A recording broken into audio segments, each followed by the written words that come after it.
Good morning everyone, welcome back. Chapter 6 વિકલિતના ઉપયોગો, એમાં ભાગ 4 આજે સ્ટાર્ટ કરું છું. છેલ્લા ભાગમાં આપણે વધતું અને ઘટતું વિધેય એનું એની વ્યાખ્યા અને એના આલેખો દ્વારા આપણે સમજ્યા હતા કે વધતું વિધેય અને ઘટતું વિધેય, અને એમાં પાછું વધતું અને ચુસ્ત રીતે વધતું, એ જ રીતે ઘટતું અને ચુસ્ત રીતે ઘટતું વિધેય, મતલબ ઇન્ક્રીઝિંગ, સ્ટ્રિક્ટલી ઇન્ક્રીઝિંગ, ડિક્રીઝિંગ, સ્ટ્રિક્ટલી ડિક્રીઝિંગ, એની વિધેયની વ્યાખ્યાને બધું આપણે છેલ્લે જોયું છે. હજુ આપણે એમાં જ થોડુંક કન્ટિન્યુ કરવાનું છે. વધતું ઘટતું વિધેય જે આપણો ટોપિક ચાલે છે, ઓકે, એ ટોપિકને આપણે કન્ટિન્યુ કરીએ છીએ. હવે એમાં વધતું ઘટતું વિધેય જે આપણે છેલ્લે જોયા, વ્યાખ્યાઓને આલેખ, રાઈટ. હવે ત્યાંથી થોડું આગળ જઈએ છીએ. મેં ગ્રાફ પણ દોરેલા, તમને યાદ હશે છેલ્લે, બરોબર? આ રીતના, બરોબર ને? બધાએ એસાઇનમેન્ટમાં લખ્યું હશે અથવા તો આપણા ક્લાસવર્કમાં જોયું હશે, બરોબર કે નહીં? ઓકે. હવે આજે છે ને, એકચ્યુઅલમાં વિકલનની મદદથી વધતું ઘટતું કેવી રીતે ચેક થાય એ આજે આપણે જોવાનું છે. આજે છે એમાં માત્ર આપણે સમજૂતી હતી, વ્યાખ્યા હતી કે વધતું વિધેય હોય તો એની વ્યાખ્યા શું છે, એનો આલેખ શું છે, બરોબર. ઘટતું હોય તો એનો આલેખ શું છે, એની વ્યાખ્યા શું કહે છે, બરોબર ને? કે અસમતા જો ના બદલાય, અસમતા ના બદલાય તો વધતું વિધેય હોય, ને અસમતા બદલાય તો ઘટતું વિધેય. આવું આપણે જોયું છે, જે ઓલરેડી તમે અગાઉ ભણેલા છો જ, રાઈટ. હવે આજે વિકલનની મદદથી પણ થોડું એને જોવાનું છે, કારણ કે આમાં મેઇન તો એ જ છે, વિકલિતના ઉપયોગો, બરાબર. હવે એ લવ એની પહેલાં બધા જ પાસે ટેક્સ્ટબુક હોવી જોઈએ, ટેક્સ્ટબુક ખુલ્લી હોવી જોઈએ, ઓકે. અને પેજ નંબર 167, ઓકે, 167મું પેજ બધાનું ખુલ્લું હોવું જોઈએ. લાસ્ટ ટાઈમ જ્યારે મેં તમને આ ચર્ચા કરી વધતું ઘટતું વિધેય, એ જે મેં વ્યાખ્યા લખી એ પેજ નંબર 166 ઉપર છે, તમે જોઈ લો, ઓકે. હવે એમાં કોઈક અંતરાલ લીધેલો, આઈ બરાબર ઓપન ઇન્ટરવલ એ બી, અને એના માટે આપણે 4 વ્યાખ્યાઓ આપેલી: વધતું, ઘટતું, ચુસ્ત રીતે વધતું, ચુસ્ત રીતે ઘટતું. એ બધું જ સેમ તમને ટેક્સ્ટબુકમાં જોવા મળશે, ઓકે. હવે એ શું હતું કે આખા ઓપન ઇન્ટરવલ ઉપર વધતું અથવા ઓપન ઇન્ટરવલ પર ઘટતું, તમે એ વ્યાખ્યાન ધ્યાનથી ફરીવાર વાંચજો, ટેક્સ્ટબુક ખુલ્લી હોય તો એમાં પણ વાંચો. તો એ કોઈ ચોક્કસ બિંદુ આગળ વધતું ઘટતુંની ચર્ચા નથી કરી આપણે આખા અંતરાલમાં, આખો ઇન્ટરવલ હોય, આખો એક જે પણ અંતરાલ હોય એમાં વધતું કે ઘટતું, બરોબર ને? એ રીતે વાત કરેલી હતી, ઓકે. હવે આમાં બીજું એક 167 પેજ ઉપર, આમ તો 166માં જ છેલ્લે વ્યાખ્યા નંબર 2 કરીને આપ્યું છે. હવે એકચ્યુઅલમાં એ શું છે ખબર છે કે આખા ઇન્ટરવલ પર નહીં, પણ એ ઇન્ટરવલમાંથી કોઈ ચોક્કસ બિંદુ આગળ પૂછવામાં આવે, કે જો વિધેય એફ, બરોબર છે, જે પણ વિધેય હોય કેવું હોય, વાસ્તવિક તો હોય જ, એ તો નક્કી જ છે. તો જો વાસ્તવિક વિધેય એફ એ કોઈ બિંદુ, બરોબર, ટેક્સ્ટબુક પ્રમાણે બિંદુનો સંકેત લઉં છું, તો બિંદુ x0, એણે બિંદુ તરીકે x0 લીધું છે, એટલે x ઇક્વલ ટુ x0, એટલે કોઈ ચોક્કસ બિંદુ આગળ, રાઈટ. અને એને સમાવતો કોઈ અંતરાલ હોય, સમાવતો અંતરાલ i, ઓકે. હવે એ અંતરાલને પણ એને સંકેત તો i જ આપ્યો છે, અને x0 ને સમાવતો અંતરાલ એટલે શું ખબર છે? x0 માઇનસ h અને x0 પ્લસ h કરો ને, જ્યાં h ગ્રેટર દેન 0, h એ કોઈક ધન વાસ્તવિક સંખ્યા છે, તો હંમેશા આ જે પણ ઇન્ટરવલ આવ્યો ને, x0 માઇનસ h અને x0 પ્લસ h, આ ઇન્ટરવલ એ હંમેશા x0 ને સમાવે જ, ઓકે. હવે x0 ને સમાવતો અંતરાલ છે, અને સપોઝ એ અંતરાલમાં જો એ વધતું કે ઘટતું મળે, આ અંતરાલ છે, એ અંતરાલમાં જો f વધતું કે ઘટતું મળે, ઘટતું થાય, બરોબર છે, તો આપણે એવું કહીશું કે વિધેય f એ x0 આગળ કયા બિંદુ આગળ? x0 આગળ, એટલે કે x બરાબર x0 બિંદુ આગળ વધતું કે ઘટતું? ઘટતાના પાછું મેં અહીંયા શબ્દોમાં લખી કાઢ્યું છે, વધતું કે ઘટતું. આપણે સંકેતમાં જ રાખીએ એટલે કન્ફ્યુઝન ના થાય. વધતું કે ઘટતું, બરોબર, વિધેય કહેવાય છે અથવા તો વિધેય થાય. આ વ્યાખ્યાને હવે ફરીવાર ધ્યાન આપજો. એકચ્યુઅલમાં આપણે લાસ્ટ લેક્ચરમાં જે વ્યાખ્યા જોઈ ને દોસ્તો, એમાં આખા ઇન્ટરવલ પર વધતા ઘટતાની વાત હતી. આખો એક ઓપન ઇન્ટરવલ AB, પેજ 166 ઉપરની વ્યાખ્યા 1 જોજો અને પછી આ વ્યાખ્યા 2 જોજો. વ્યાખ્યા 2, રાઈટ? તો વ્યાખ્યા 1 જે છે એમાં આખા ઇન્ટરવલ પર વધતું કે ઘટતું, એટલે એમાં શું હતું કે આમ તમે ગ્રાફ દોર્યો હોય, બરોબર, તો એ શું કહેવા માગતું હતું કે ભાઈ આમ ગ્રાફ આપણો હોય તો એમાં આ ઇન્ટરવલ હોય, અહીંયા આ ઇન્ટરવલ સપોઝ અહીંયા એ છે અને અહીંથી આમ દોરું તો આ વધતું છે છેકથી છેક, બરોબર, આ બી ભાગ છે. તો આ આખા અંતરાલમાં વાત કરી મેં, આખા અંતરાલમાં વધતું કે ઘટતું છે. Okay, right? પણ પછી એ શું કહે છે કે આ આખો ઇન્ટરવલની વાત નહીં કરવાની, પણ એની બદલે ઘણી વખત શું હોય કે આલેખ આમ બી જતો હોઈ શકે, વધતો ઘટતો, પણ પછી એમાંથી કોઈ ચોક્કસ ભાગ જ લેવાનો, આટલો જ લેવાનો આમ, રાઈટ? અને એના આ બિંદુ જે અંતરાલ છે ને એને શું નામ આપ્યું છે ઇન્ટરવલને? આ આખો આ અહીંયાથી શરૂ કરીને છે કે અહીં સુધીનું નહીં લેવાનું, કેમ કે એમાં તો વધતું ઘટતું થયા કરે છે આલેખ. હા, બરોબર.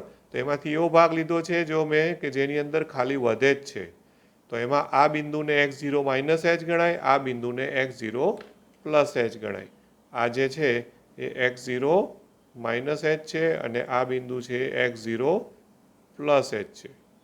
ઓકે, તો એટલા ઇન્ટરવલમાં એ વધતું કે ઘટતું કંઈ પણ હોય તો એવું કહેવાય કે એ બિંદુ x બરાબર x0 આગળ વધે છે અથવા તો ઘટે છે.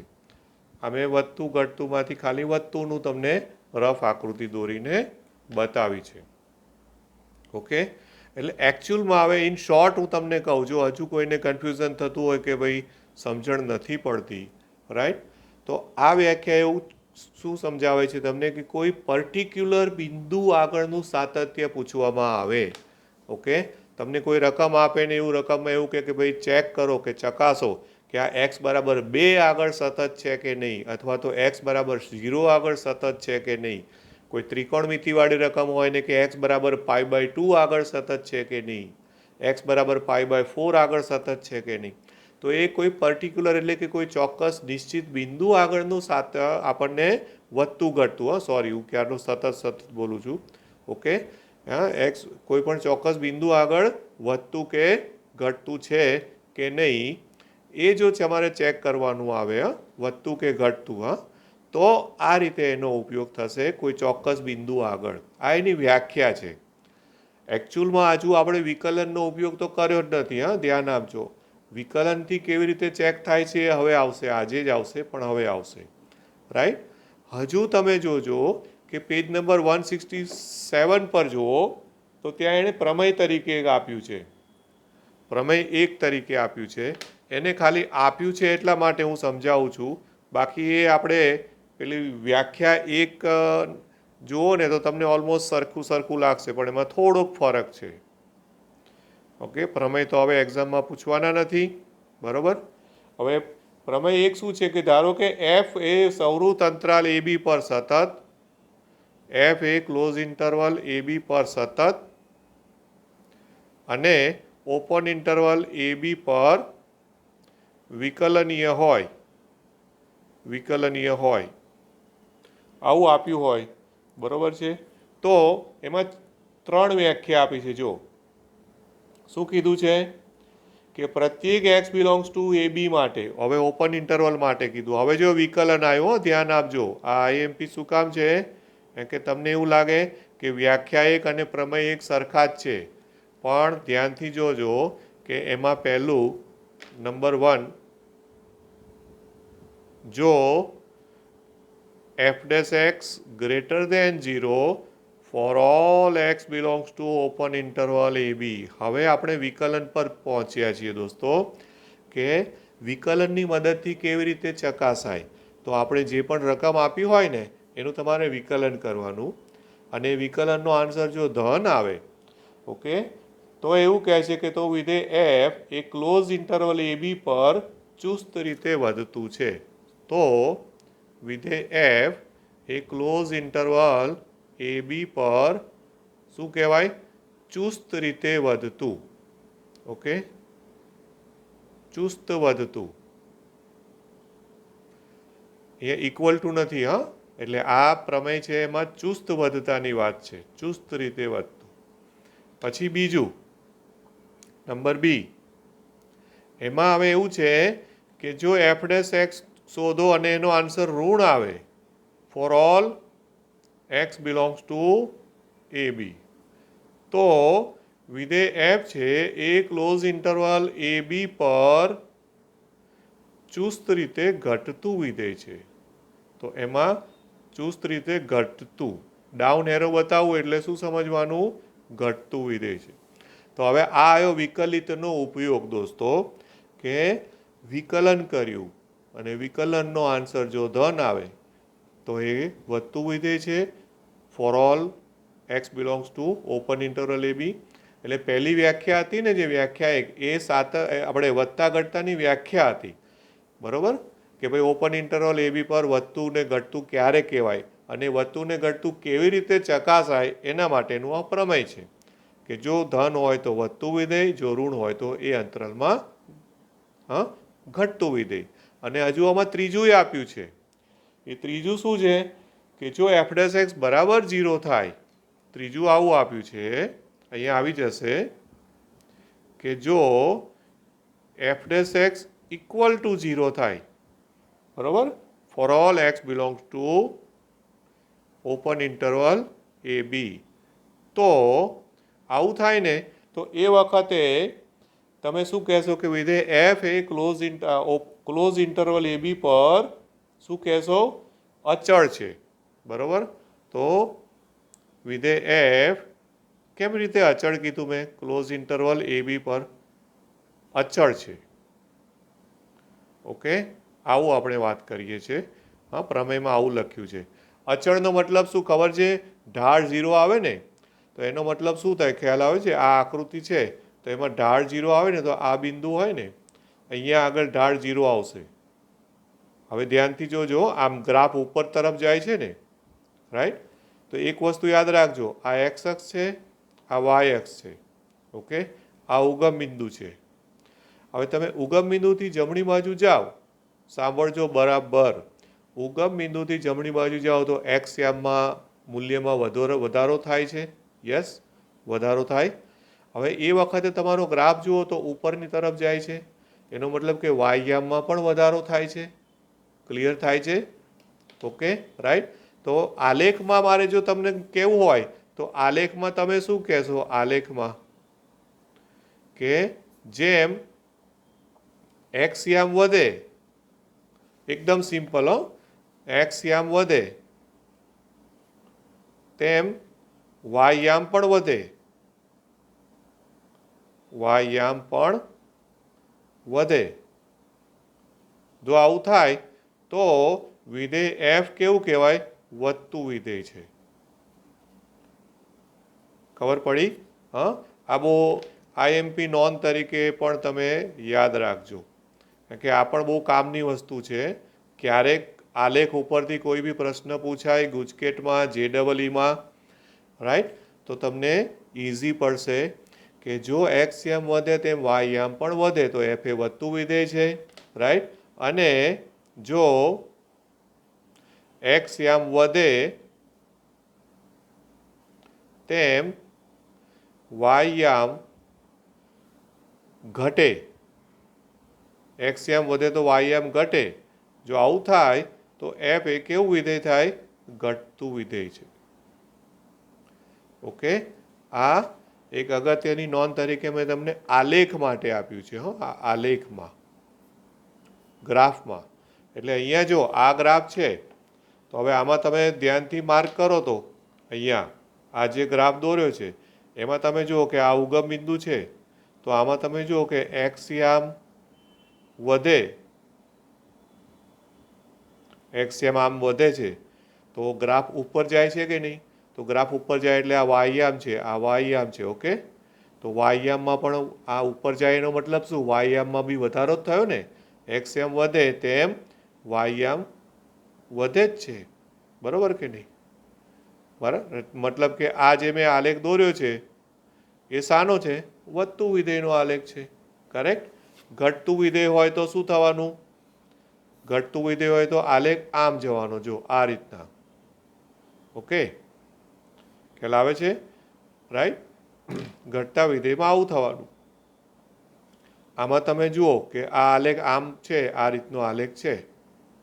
હવે આ ઉગમ બિંદુ છે, તમે આ બાજુ જશો તો આમ એક્સ યામ આમ જાઓ જમણી બાજુ એટલે વધે ઓલવેઝ, તો એ વખતે ગ્રાફ નીચે ઉતરે છે, એનો મતલબ કે વાય યામનું મૂલ્ય ઘટે છે કે નહીં? રાઈટ. ઓકે, તો આ જે મેં આલેખ બતાવ્યો એમાં શું થયું છે? એક્સ યામ વધે છે તો વાય યામ ઘટે છે કે નહીં? બરાબર. એનો મતલબ કે આ જે છે એ શાનું ઉદાહરણ છે? આમાં જે પણ ઉદાહરણ છે એ ઘટતું વિધેયનું ઉદાહરણ છે. આ જે પણ હોય એ ઘટતું વિધેયનો આલેખ છે. આલેખ ઉપરથી મને તરત જ ખબર પડે વધતા વિધેયનો આલેખ છે કે ઘટતા વિધેયનો આલેખ છે. ઓકે, ખ્યાલ આવ્યો કે નહીં? રાઈટ. અચ્છા, એટલે આ મેં ગ્રાફની દ્રષ્ટિએ કીધું. હવે આ પ્રમેય શું કહે છે? આ પ્રમેયમાં એવું છે કે જો F dash x greater than 0 તો એ ઇન્ટરવલમાં વધતું વિધેય છે, જો F dash x less than 0 તો ઘટતું વિધેય છે, અને ઇક્વલ ટુ 0 તો અચળ. અચળ એટલે કે એ વખતે ગ્રાફમાં જે બિંદુ હોય ને એ બિંદુ આગળ એ સમક્ષિતિજ થઈ જાય, કારણ કે ઢાળ 0, આ એફ ડેશ એક્સ એટલે પાછું એ ઢાળ પણ છે, યાદ છે ને?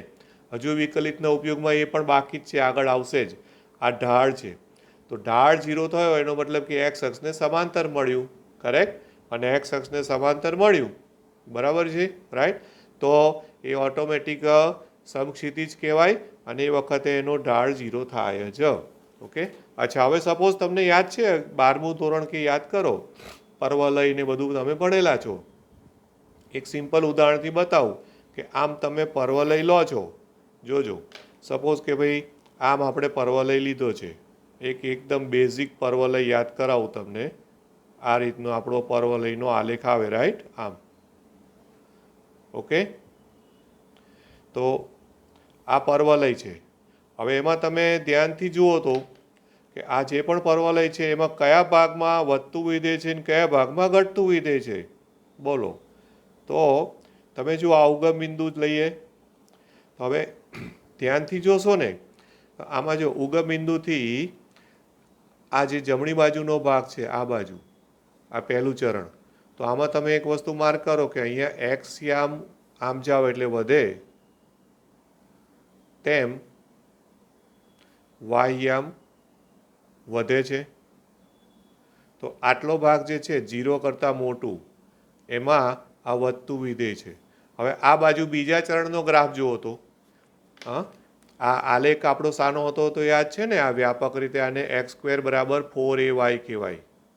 4ay y છે, x² is equal two 4ay. Okay, જ્યાં a ગ્રેટર દેન 0 પાછું, નહીં તો પાછો ગ્રાફ નીચે બી આવી શકે. આ બધું તમે 11th સ્ટાન્ડર્ડમાં ભણેલા છો અને હોપફુલી યાદ હશે. ઓકે, તો હવે અહીંયા જો આ ગ્રાફ આમ નીચે જાય છે ને, તો આમાં તમે જુઓ કે આ ઉગમ બિંદુ તરફ આ બાજુથી જાઓ, આમ ડાબી બાજુથી જમણી બાજુ આમ ખસો તો એક્સ યામમાં શું થવાનું? વધારો થાય છે, ઘટાડો? એક્સ યામ ઘટે છે ને? રાઈટ. તો આ બાજુ જુઓ કે એક્સ યામ ઘટે છે, સોરી વધે છે. હા, એક્સ્ટ્રીમલી સોરી, કારણ કે અહીંયા તમને ખ્યાલ છે કે આ -1, -2, -3, -4, ઓકે, આ રીતે 1, 2, 3, 4, રાઈટ. તો આમાં -4, પછી -3, -2, -1 એટલે વધે છે. એટલે એક્સ યામ વધે તેમ વાયયામમાં શું થયું બોલો? તો વાયયામ તો આ નીચેની તરફ આમ ગ્રાફ જાય છે, એનો મતલબ કે વાયયામ છે એ શું થાય છે? ઘટે છે. કરેક્ટ? ઓકે, તો એનો મતલબ કે બીજા ચરણમાં જો તમને કંઈ પ્રશ્ન પૂછવામાં આવે તો આટલા ભાગમાં આ x square is equal two 4ay જે પરવલય છે એ અહીંયા એક્સ લેસ દેન 0 માટે જ્યારે એક્સનું મૂલ્ય ઋણ લો તો એના માટે એ ઘટતું વિધેય છે, કારણ કે એક્સ યામ વધે છે તો વાયયામ ઘટે છે, અને જ્યારે એક્સનું મૂલ્ય 0 કરતાં વધારે હોય, એક્સ ગ્રેટર દેન 0 હોય તો એ વખતે વધતું વિધેય છે. બરાબર કે નહીં? રાઈટ.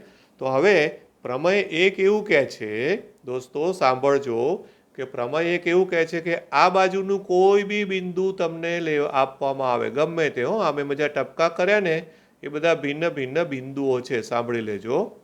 હવે આ બાજુના કોઈ પણ બિંદુને હું સપોઝ કે એને x0 નામ આપું. અહીંયા જે બિંદુ હોય ને એ બિંદુને સપોઝ કે હું આને x0 નામ આપી દઉં. આ બિંદુ છે એ થયું આપણું x0. ઓકે, હવે મેં આ બિંદુ આગળ તમને પૂછ્યું હોય વધતું કે ઘટતું ચકાસો, તો તમારો આન્સર એ x0 આગળ એટલે કે f' કરો તો એવું કહે છે કે f' અને એમાં પછી જે પણ બિંદુ હોય ને એ બિંદુ મૂકી દેવાનું x0, તો એનો આન્સર ધન જ આવશે. કેવો આવશે? ધન. તો જો કોઈ ચોક્કસ બિંદુ આગળ પૂછે તો એનો એ જ પ્રમેય એક જ વાપરવાનો, પણ એમાં એ બિંદુ મૂકી દેવાનું, અને એ બિંદુ આગળ તો આ બાજુનું કોઈ બી બિંદુ લેશો ને તો તમારો f' નો આન્સર ગ્રેટર દેન 0 જ આવશે.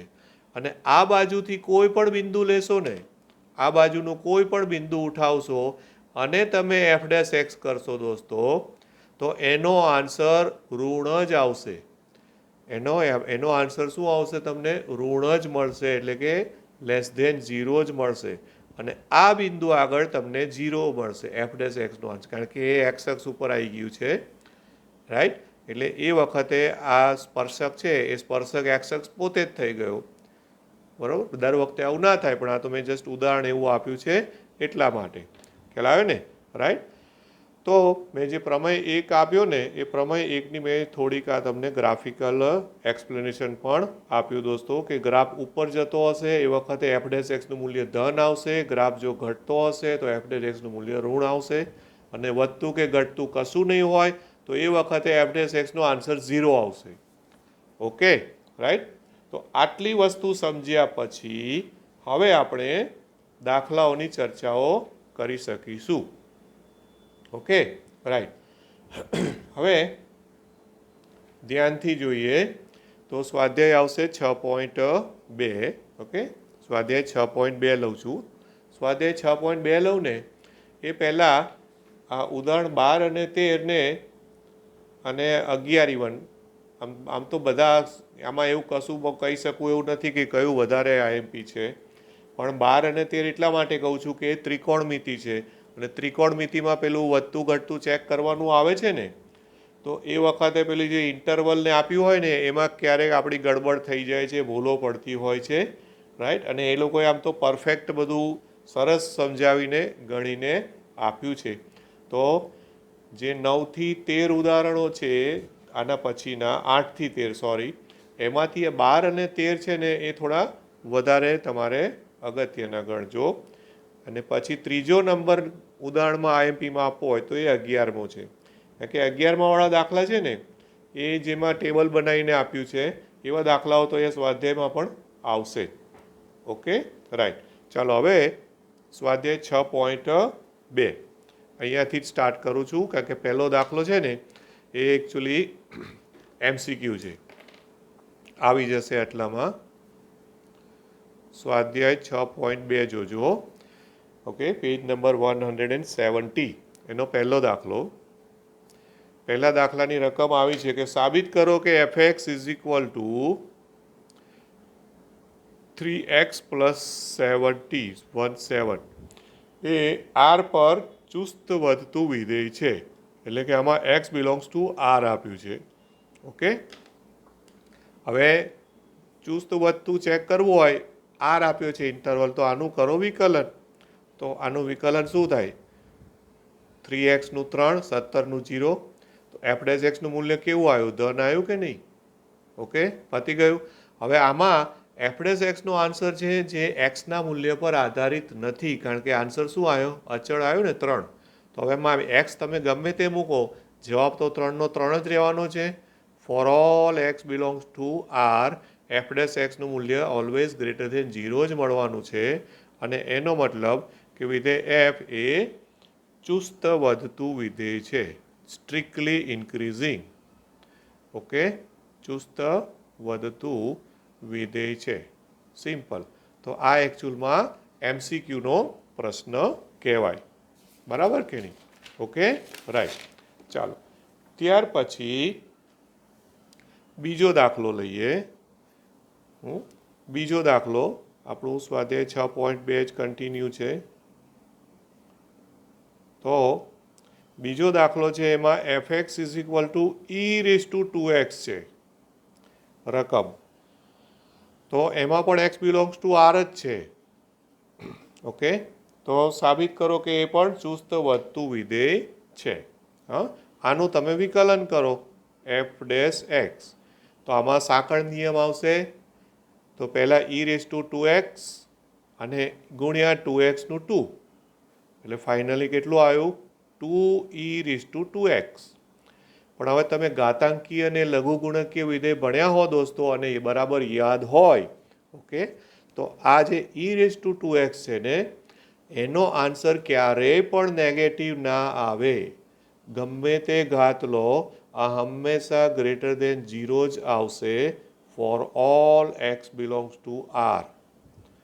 તમે ઘાતમાં માઇનસ બી લેશો ને, તો એ માઇનસ હશે તો એ પણ ઘાત છે એ છેદમાં જતું રહેશે, પણ આન્સર તો પ્લસ જ આવશે, અને 2 તો પ્લસ છે જ. એટલે આ હંમેશા આનો આન્સર ક્યારેય પણ નેગેટિવ આવશે જ નહીં. એટલે આ પણ એમસીક્યુ જ થયું. F dash x greater than 0 આવ્યું, એનો મતલબ કે વિધેય એફ એ એક્સ બિલોંગ્સ ટુ આર પર શું કહેવાશે? ચુસ્ત વધતું વિધેય છે. ખ્યાલ આવ્યો ને? બરાબર ને? ઓકે, ચાલો હવે ત્રીજો દાખલો છે ને, એવું ઉદાહરણ આપ્યું છે, પણ તો એવું લઉં છું, એ પણ એમસીક્યુ જ છે. ત્રીજાની રકમ આવી છે F x is equal two sine x. Okay, હવે એમાં 3 પ્રશ્નો પૂછ્યા છે. તો એમાંથી પહેલો પ્રશ્ન છે કે સાબિત કરો કે 0 ટુ પાઈ બાય 2 પર, હા, એમાં x belongs to 0 to pi by 2 માટે પ્રશ્ન પૂછ્યો છે, અને સાબિત કરવાનું છે કે ચુસ્ત વધતું વિધેય છે. તો આપણે આ જે પણ રકમ હોય ને, એને તમે એફ ડેશ એક્સ કરો, તો સાઇન એક્સનું શું થાય? કોસ એક્સ થાય, રાઈટ. હવે કયું ચરણ આપ્યું છે તમને? પહેલું ચરણ. ઓકે, તો પહેલા ચરણમાં તો ઓલ એસ ટી સી બધું ધન, એટલે કોસ એક્સનું મૂલ્ય કેવું આવે? ધન જ આવશે. ખ્યાલ આવ્યો કે નહીં? X belongs to 0 to pi by 2 માટે આ ધન જ થવાનું. તો પછી શું થયું? માટે વિધેય એફ જે છે એ 0 ટુ પાઈ બાય 2 પર શું કહેવાશે? ચુસ્ત વધતું વિધેય કહેવાશે. બરાબર કે નહીં? Okay, right. ત્યાર પછી એમાં જ બીજો પ્રશ્ન છે. હવે એમાં છે પાઈ બાય 2 થી પાઈની વાત કરવાની છે. X belongs to pi by 2 to pi માટે. હવે આ કયું ચરણ થયું? આ કયું ચરણ થયું? સેકન્ડ, બીજું ક્વોડ્રન્ટ, બરાબર, બીજું ચરણ છે. હવે એમાં તમે એફ ડેશ એક્સ કરો, તો એફ ડેશ એક્સ તો બધામાં સેમ જ આવવાનો છે. પણ હવે ઓલ એસ ટી સી મુજબ બીજા ચરણમાં આ કોસ ઋણ હોય, બરાબર. ઓકે, અહીંયા એવું હોય તો ફોર ઓલ એડ કરી દો. પ્રત્યેક x belongs to pi by 2 to pi માટે એફ ડેશ એક્સ બરાબર આ ઋણ જ થાય. તો એનો મતલબ થઈ ગયું સાબિત કે એફ એ બીજા ચરણમાં પાઈ બાય 2 ટુ પાઈમાં શું કહેવાશે? ચુસ્ત રીતે ઘટતું વિધેય છે, રાઈટ. તો શરૂના દાખલાઓમાં તમને એવું થશે કે આ વધતું ઘટતું તો મજા આવે એવું છે. પહેલાં સ્વાધ્યાયમાં થોડું ગડબડ થતી હતી. ઇઝી છે પહેલું, પણ એમાં થોડું ધ્યાન રાખવું પડે દર માપક તરીકે. એમાં પેલું ઘનફળ, ક્ષેત્રફળ, પૃષ્ઠફળ, એ બધામાં ક્યાંક જો કંઈ ભૂલ પડી ને તો અટવાઈ જવાય. આમાં તમને ઇઝી લાગે, પણ આમાં પણ ઘણા એવા દાખલાઓ આવશે ટિપિકલ, પણ આ તો સ્ટાર્ટિંગના દાખલાઓ છે એટલે સરળ છે. પછી હવે એમાં ત્રીજો પ્રશ્ન જુઓ, સી.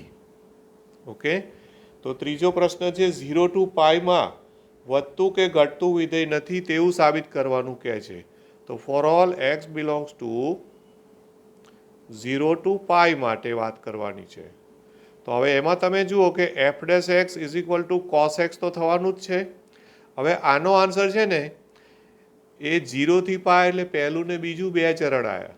તો આ જે છે એ તમે જુઓ કે 0 થી પાઈ બાય 2 લો તો 0 થી પાઈ બાય 2 માં ધન મળશે એટલે કે ધન છે, રાઈટ. એટલે કે 0 થી પાઈ બાય 2 માં આ વિધેય કેવું થાય, ધન આવ્યું. એટલે કે માટે f dash x greater than 0 x belongs to 0 to pi by 2.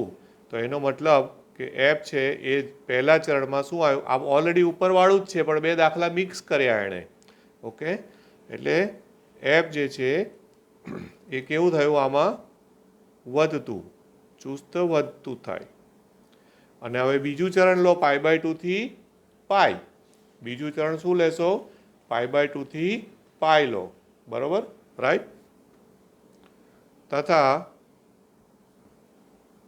પાઈ આપણે બીજું ચરણ એટલે પાઈ બાય 2 થી પાઈમાં, તો એ વખતે એફ ડેશ એક્સ જે છે કોસ એક્સ એ કેવું થવાનું, લેસ દેન 0 થવાનું, બરાબર. અને એનો મતલબ કે પાઈ બાય 2 થી પાઈ જે છે એ એની અંદર એફ વિધેય જે પણ આપ્યું છે એ એફ વિધેય કેવું થવાનું, ચુસ્ત ઘટતું છે, બરાબર ને. તો એનો મતલબ એ થયો કે આખું જ્યારે હું 0 થી પાઈની ચર્ચા કરતો હોઉં તો 0 થી પાઈમાં તો એ કોઈ ચોક્કસ નથી થતું, અડધામાં વધે છે અડધામાં ઘટે છે, બરાબર છે, રાઈટ. એટલે આપણે એવું કહેવાય કે વધતું કે ઘટતું વિધેય નથી. જો એણે સીમાં એવું જ પૂછ્યું છે, ત્રીજાનો સી છે એમાં કે સાબિત કરો કે 0 થી પાઈમાં વધતું કે ઘટતું વિધેય નથી.